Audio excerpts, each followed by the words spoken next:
Chers compatriotes d'Algérie, chers frères et sœurs d'Algérie, ici c'est Morthiou Gilzaïr, c'est Cornwall, hein, c'est l'Ontario au Canada. L'Ontario au Canada, bon, ce qui se passe actuellement en Algérie est suffisamment compliqué dans une situation qui a été déjà complexe.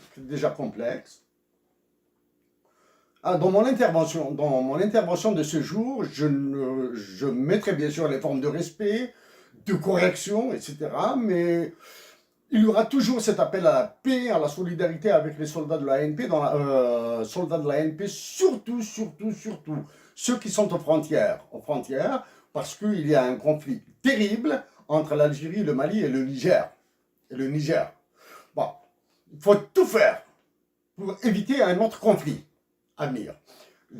Sur ce conflit à venir, potentiel et probable conflit, une guerre à venir, hein, il faut l'éviter. Nous sommes le 4 avril 2021, c'est le mois d'avril, c'est la commémoration des événements du printemps 80, printemps berbère. J'espère que même si les conditions ne sont pas réunies en Algérie pour faire un rappel, un souvenir et tracer de nouveaux objectifs pour la majorité de l'Algérie, j'espère qu'il y aura quelques commémorations. Pour ça, j'ai fait une intervention d'Algérien à Algérien. J'ai envoyé une lettre à M. Abdelmajid Tebboune. Voilà. Maintenant, dans cette intervention, voici le topo, le sujet. L'état-major de l'armée doit être renouvelé le plus tôt possible. Quand je dis que l'état-major de l'armée algérienne doit être renouvelé le plus tôt possible, cela veut dire qu'il doit être renouvelé en partie dans 3 mois et l'autre partie du renouvellement doit s'exécuter 3 mois après. C'est-à-dire, dans 6 mois, l'armée algérienne doit avoir un nouvel état-major pour tenter d'arrêter le conflit Algérie-Mali-Niger et d'arrêter le conflit probable à venir. Ça, c'est la première. Une fois l'état-major de l'armée renouvelé sous 6 mois, une élection présidentielle doit être organisée. Donc, voici les deux sujets, les deux obligations qui doivent être réalisées, satisfaites dans les plus brefs délais. Après cette introduction qui sera un peu longue, juste un peu longue, que je ne cesserai jamais d'appeler à la paix en Algérie, à son amazérité, et l'amazérité doit passer avant la paix, parce que sans amazérité, il n'y aura pas de paix en Algérie, toujours à la solidarité avec les soldats de l'armée algérienne. Les soldats de l'armée algérienne. L'état-major de l'armée est entré dans une situation extrêmement dangereuse pour l'Algérie. Une vague de généraux qui part, une autre vague de généraux qui revient, qui envoie des généraux en prison, lesquels généraux ressortent de prison après des marchandages, etc. Toutes ces salades-là, Je ne parlerai jamais dans le détail des noms, etc. Notre objectif doit être l'Algérie, son amazérité, la paix, la fraternité et la solidarité. L'État algérien a annoncé des élections législatives pour le 12 juin prochain. Des voix commencent à appeler au boycott, etc. Libre à elle d'appeler au boycott. Première observation. Toutes les personnes qui vous diront que l'Algérie est en danger et qui ne donnent pas des détails sur la nature de ces dangers, qu'ils soient internes ou externes, disent n'importe quoi. Elles ne maîtrisent absolument rien, tant au niveau interne qu'au niveau externe. Je ne parlerai plus de ces histoires d'économie, de monnaie, etc., etc. Mais je parlerai toujours de l'extérieur. Voilà.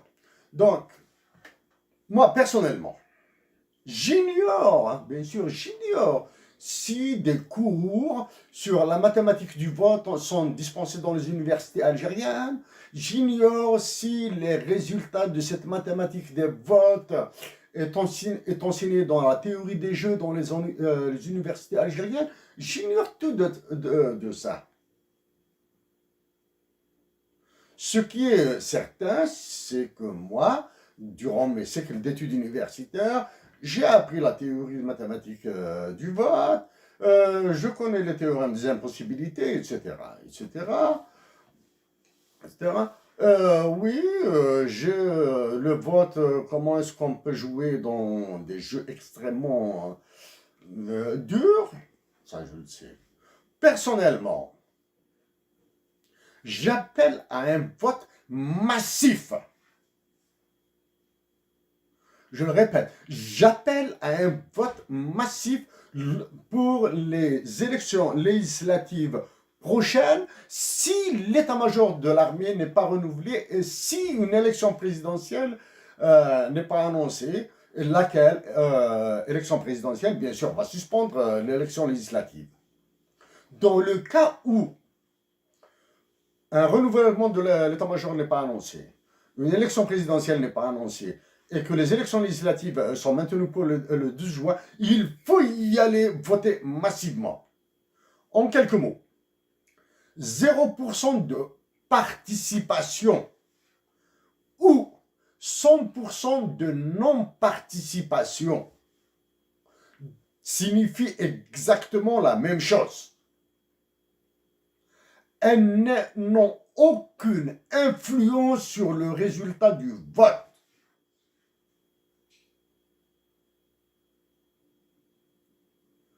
Je le répète, 0% de participation ou 100% de non-participation n'ont aucune influence sur le vote, le résultat du vote. L'influence sera énorme sur les conséquences de ce résultat du vote. Si l'Assemblée n'est pas renouvelée, si vous n'avez pas de députés, donc l'État, du moins les dirigeants de l'Algérie demeureront à leur place, et à qui la faute? C'est aux Algériens. Mais en votant massivement, vous mettrez les dirigeants de l'État algérien, les actuels dirigeants, les plus hauts dirigeants de l'État, ou du moins ceux qui pensent être des dirigeants de l'État, devant le fait accompli, tant à l'intérieur qu'à l'extérieur.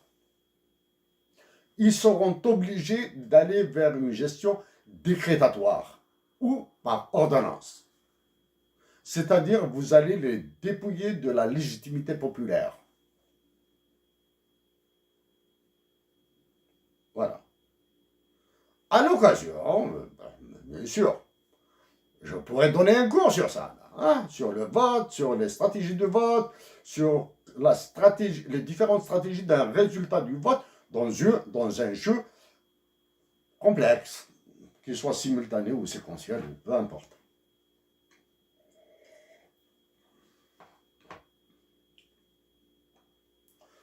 Je le dis et je le répète, l'Algérie, par la malédiction du roi de France et de ses colonies africaines et de la faiblesse de l'État algérien, est entrée en guerre, une guerre à trois, Algérie, Mali, Niger.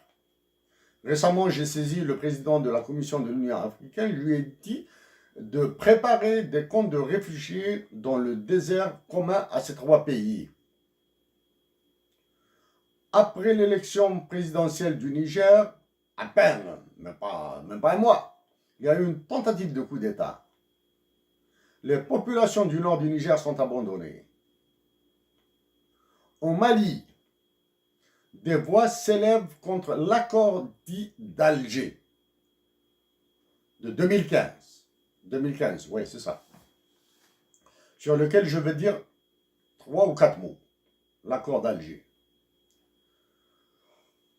Cette histoire de CEMOC, même si elle est très grave, tout ce qu'elle contient est grave. Mais sans transparence de l'information, je préfère m'abstenir de broder. Mais je vais rappeler des informations déjà existantes. L'accord d'Alger, quand j'ai lu l'accord d'Alger sur la réconciliation au Mali, je ne vais pas revenir dans le détail, il a 42 pages. Premièrement, il manque les signataires de l'accord, parmi lesquels il y a l'ambassadeur des États-Unis, l'ambassadeur de France, bien sûr, toujours la France, le représentant de l'Union européenne, etc. La première chose que j'ai remarqué, c'est qu'il n'y a pas la mention de fondé de pouvoir des signataires. Même si cet accord a été envoyé à l'ONU, deviendra juste un petit texte de référence, de notes, etc. C'est juste un rappel. Hein. Il n'a pas de force légale au sens du droit international. Il n'a pas de force. Dans l'accord d'Alger, il y a ce qui est absent. Le financement de toutes les ambitions et fanfaronnades qu'ils ont mentionnées dedans. Il n'y a aucun mot sur le financement. Vous croyez que c'est faire une opération au nord du Mali ou dans le sud de l'Algérie ou au nord du Niger, c'est gratuit? Non, ça demande beaucoup d'argent. Les trois points clés pour moi hein, que j'ai retenus. Le premier, dans l'accord d'Alger, la prise en charge de toutes les caractéristiques culturelles du nord du Mali, sans préciser de quoi il s'agit, c'est-à-dire en évitant de dire le caractère amazigh ou berbère du nord du Mali, ils disent la satisfaction. Qu'est-ce que c'est que la satisfaction ou la prise en charge? Qu'il s'agisse de satisfaction ou de prise en charge, ça demande du personnel, ça demande des infrastructures, ça demande de l'argent. Donc la dimension identitaire, l'anthropologie du nord du Mali a été balancée juste comme ça pour un décor. Ensuite, la mention du mouvement Azawad dans le texte de l'accord d'Alger. Le MNLA, le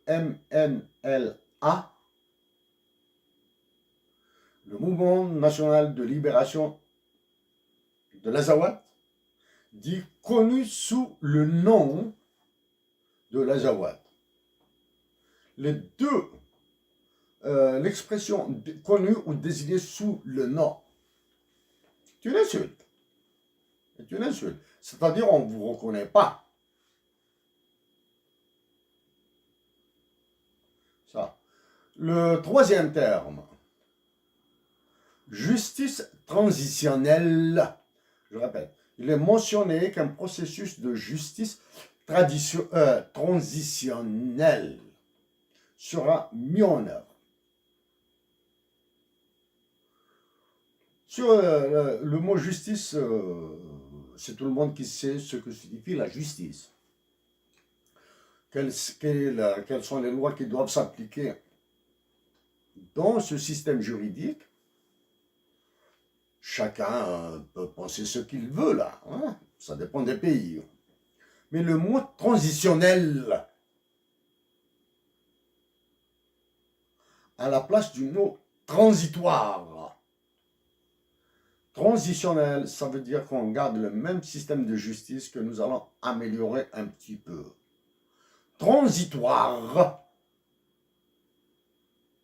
signifie que ce sera un nouveau système juridique et judiciaire qui sera défini par l'ensemble de ce qui est dit les acteurs ou les parties prenantes. Voici la différence entre transitionnel et transitoire. Dans l'accord d'Alger, c'est transitionnel. Transitoire, ça c'est quand j'étais élève, notre professeur a invité un Africain qui travaille pour le système onusien, qui a participé dans la mise en œuvre des élections et d'une justice en République démocratique du Congo, l'ex-Zaïre, Kinshasa. Cet invité, fonctionnaire de haut niveau, pas de très haut niveau, de haut niveau de l'ONU, durant son exposé, a utilisé la mise en place d'un système de justice transitionnelle. À la fin de son intervention, quelques questions, et notre professeur, qui a travaillé pour l'ONU en tant que consultant, sur les aspects de paix et sécurité et résolution de conflits, lui a posé la question, s'agit-il d'un système de justice transitionnel ou transitoire? Voici la question qui m'a rappelé d'expliquer la différence de transitionnel et transitoire. Un dernier élément de l'accord d'Alger. Il est extrêmement sensible. Il est mentionné tel quel dans l'accord d'Alger. C'est une aberration dans la rédaction de l'accord d'Alger. DDR. DDR. Juste l'abréviation ou l'acronyme DDR, qui signifie désarmement, démobilisation et réinsertion. En anglais, il s'appelle aussi DDR,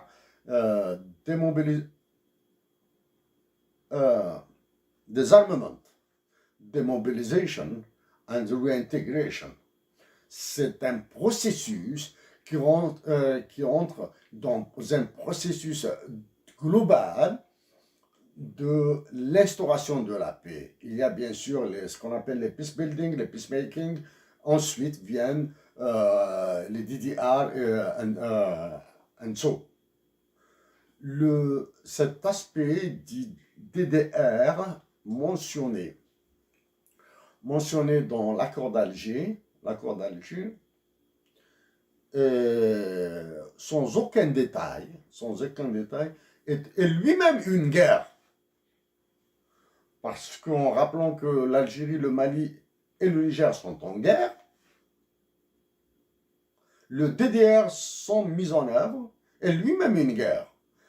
Comment ça, une guerre? C'est-à-dire, même si les trois États s'entendent pour s'entraider à désarmer les personnes qui ont décidé de prendre le maquis, et même si les personnes qui ont pris le maquis décident de rendre les armes et acceptent d'être réintégrés dans la vie de tous les jours, dans la vie communautaire, toutes les mafias qui sont dans le désert commun à ces trois pays feront du nouveau business. Ils vont revendre de nouvelles armes qui viendront du Bénin, du Nigeria, du Brésil, du Nicaragua, de Bolivie, de l'Équateur, du continent américain. Un trafic d'armes immense va se poser. Quand on voit ce qui se passe aussi au Tchad, quand on voit ce qui se passe en Libye, donc le trafic d'armes n'arrêtera jamais, Donc c'est pour cette raison que même si l'accord d'Alger est fait dans un objectif de paix, il est loin des exigences, des minima pour la paix.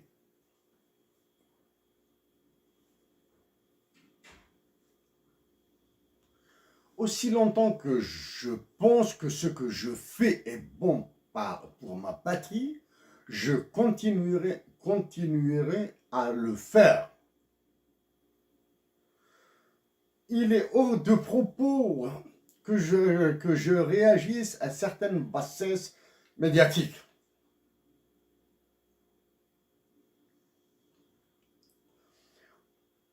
Il est hors de question que je me fasse impressionner par des manifestations, aussi légitimes soient-elles, qui pourraient au final apporter le contraire de ce qu'elles visent pour la nation algérienne.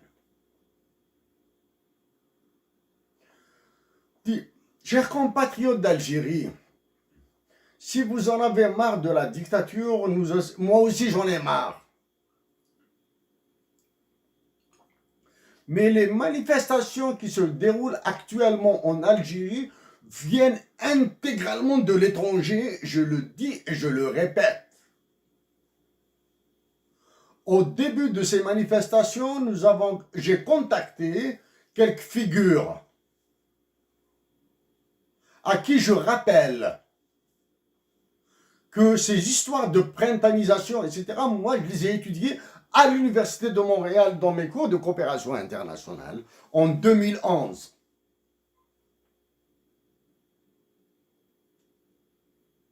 Quelle que soit la légitimité, ces histoires de mouvements horizontaux, déstructurés, etc., la guerre de libération a été menée par un groupe très restreint, soudé, qui avait intégré tous les aspects liés à une guerre. Voici l'un des mentors de ces manifestations qui ont secoué l'Europe de l'Est, les anciens pays de l'Europe de l'Est. George Soros, qui est un économiste diplômé de la London School of Economics. C'est lui le fondateur de cette nébuleuse qui s'appelle The Open Society Institute. Voici ce qu'il dit. At my foundation, the Open Society Institute, we have made it our business to protect the public interest against the encroachments of private interests. Je vais traduire. We are also supporting their civil society efforts to hold government accountable. I would describe these endeavors as political philanthropy. It can, I believe, make a greater contribution toward making the world a better place than conventional philanthropy, because fewer people are engaged in it. À ma fondation, l'Institut de la Société Ouverte, la Société Ouverte, c'est un concept de Karl Popper, l'allemand autrichien. We have made it our business. Nous avons fait notre affaire personnelle de protéger l'intérêt public contre les intérêts privés. De protéger l'intérêt public contre les intérêts privés. Nous supportons, nous sponsorisons, nous encourageons les efforts de la société civile pour rendre le gouvernement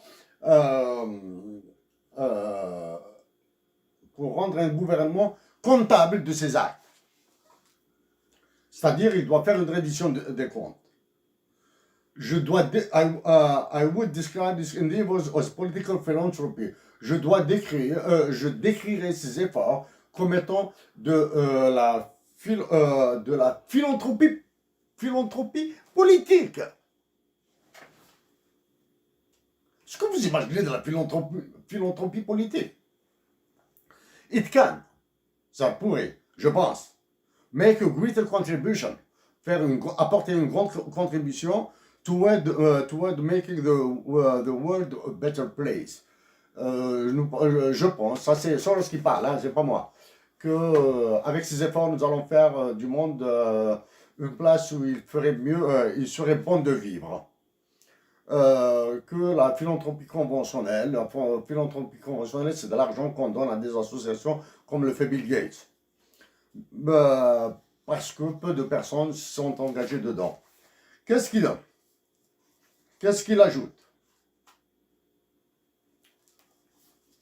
Là, ce sont les discours de George Soros dans tous les pays d'Europe qu'il a visités là pour faire de la fauda. Il dit, c'est quelque chose d'inouï. The distinguishing feature of the market mechanism is that it is amoral. Il dit que les mécanismes du marché sont amoraux. One person's dollar is worth exactly the same as another person's. Quelqu'un qui a $1 et un autre qui a $1 a exactement la même valeur. Ce qu'il n'a pas dit ici. C'est la valeur nominale et non pas la valeur réelle du dollar. Parce que vous prenez un pauvre qui a $1, il est heureux. Vous prenez un riche qui a un multimilliardaire, un milliardaire qui a $1, il s'en fout. Parce que lui, ce qui l'intéresse, c'est ce qu'il peut faire, quels sont les bénéfices qu'il peut faire avec tous les dollars qu'il a. Irrespective of how she came to possess it, indépendamment de comment qu'il l'a possédé. C'est-à-dire, on s'en fout réellement de comment est-ce quelqu'un a gagné $1 et l'autre a gagné le même dollar. Oui, tu peux gagner $1 par de la corruption, mais tu peux gagner $1 par travailler comme un esclave. In an efficient market, individual decisions affect market prices only marginally. Dans un marché efficace, les décisions individuelles affectent le marché marginalement. C'est-à-dire, l'effet est petit. Oui. Un consommateur ne peut pas influer sur le marché. Mais tous les consommateurs peuvent influer sur un marché.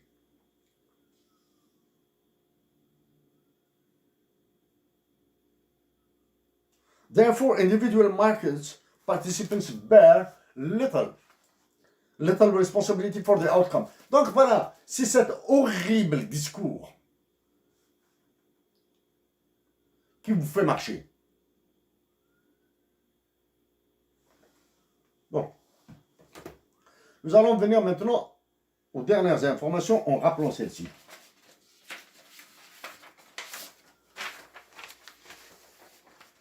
Voici l'Afrique du Nord. Voici le désert commun. Il ne voit pas. Voici le désert commun à l'Algérie, le Mali et le Niger. Bon, il y a le Sahara occidental et la Mauritanie. Mais actuellement, le conflit est entre l'Algérie, le Mali et le Niger. Le Mali a abandonné son nord. Le Niger a abandonné son nord. L'Algérie est en train de supporter, les soldats algériens sont en train de supporter tout seuls tous les problèmes qui sont au sud. Il faut les aider, il faut être solidaire avec eux, il faut les aimer.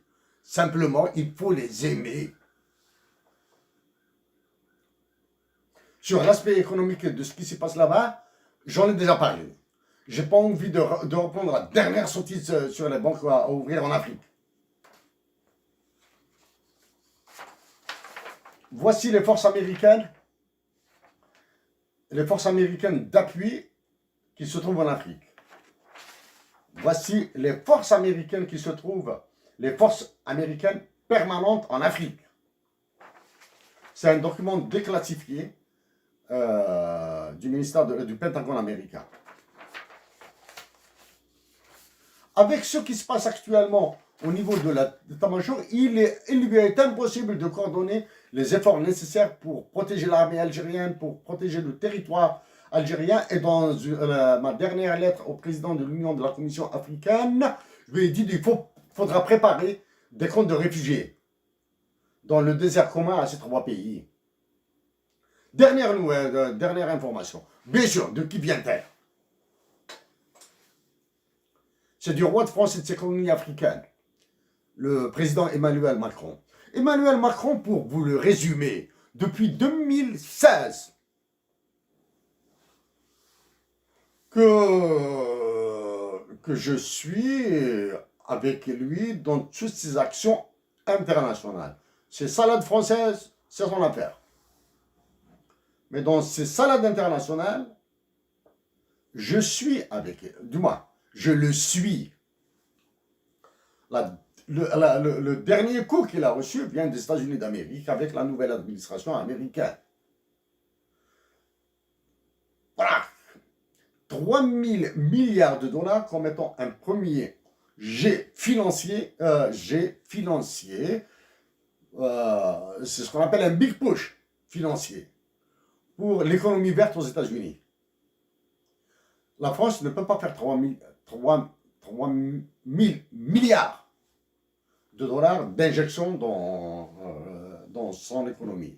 Qu'est-ce qu'il a fait? Après que le constructeur américain ait ouvert une grande usine, une méga usine de voitures électriques en Allemagne, ils ont décidé de transformer un petit constructeur français qui est en train de galérer, de le mettre à la voiture électrique. Mais que dit l'économiste? L'économiste du 1er avril, 2 avril. Je lis et je traduis. The spectator of high-end war is now so widespread in French military thinking, that the scenario has its own acronym, HEM, or hypothèse d'engagement majeur, hypothesis of major engagement. The presumed opponents are unnamed, but analysts point not only to Russia, but also Turkey or a North African country.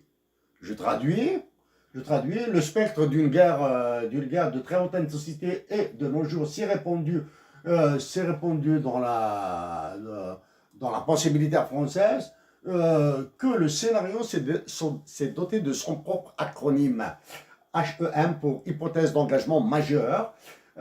Les supposés adversaires ne sont pas cités, les analystes pensent non seulement à la Russie, mais aussi à la Turquie ou à un pays de l'Afrique du Nord.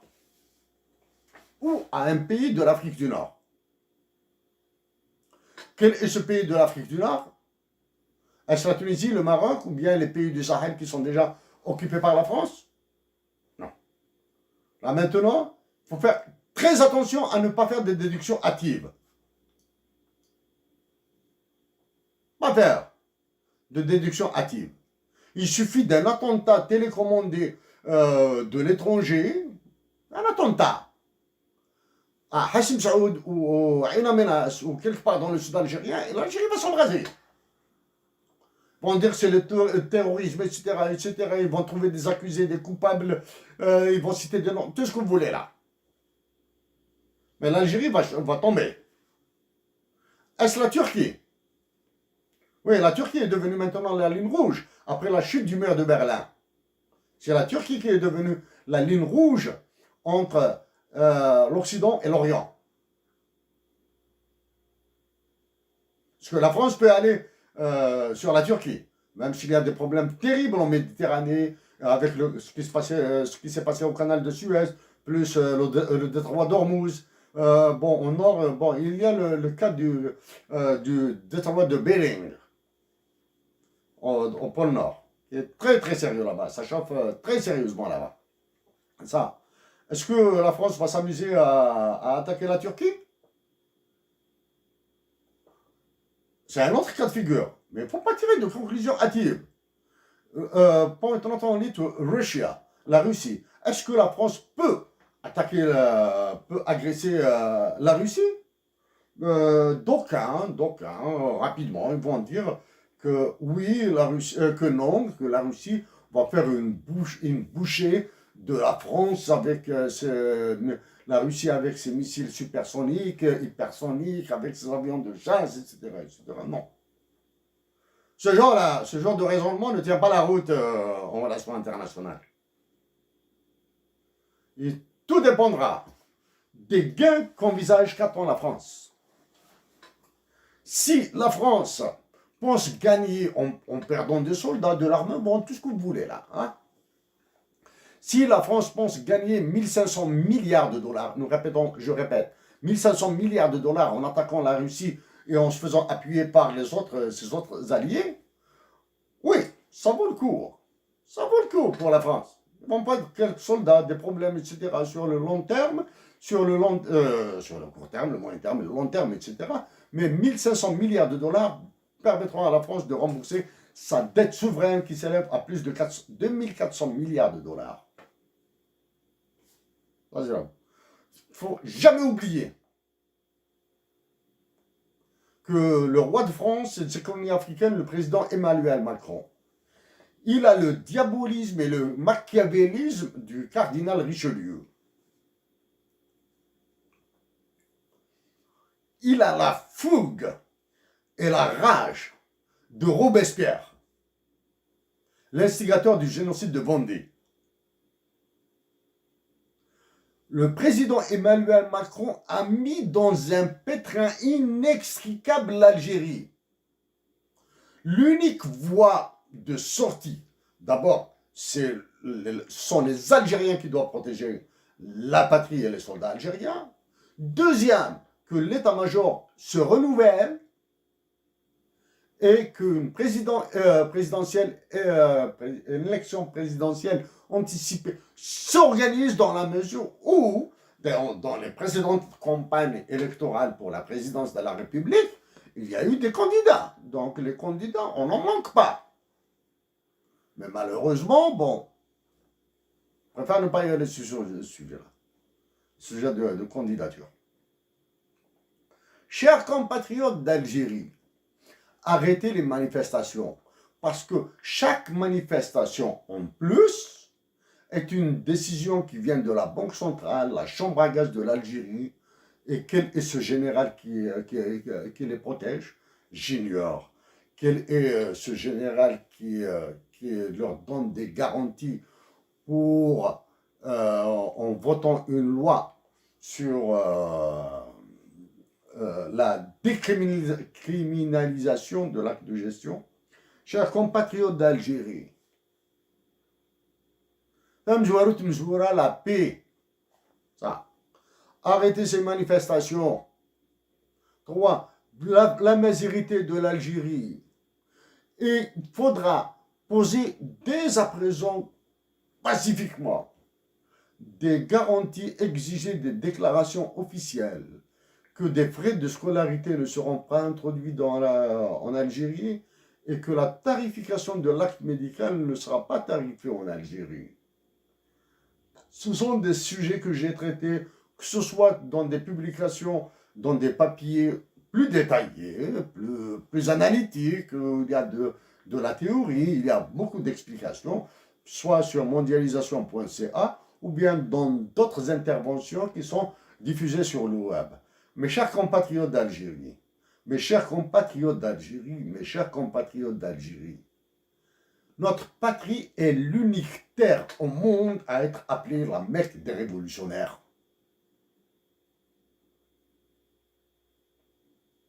Notre Algérie, notre patrie, même si le nom Algérie m'énerve, notre patrie doit demeurer cette Mecque des révolutionnaires.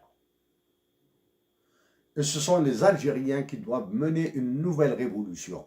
La révolution par la paix à l'intérieur, par le recouvrement de l'anthropologie algérienne intégralement, comme ça nous allons aider nos voisins à la recouvrer, à recouvrer les leurs, et ensuite y aller vers des perspectives de développement plus intéressantes. Mais c'est bien sûr, ce sont des efforts qui demandent du temps, ce sont des efforts à soutenir durant 10 ans, 15 ans, 20 ans. Ne pensez jamais à demain, ou à une année, ou à 2 années. Donc, mes chers compatriotes d'Algérie, du fond du cœur,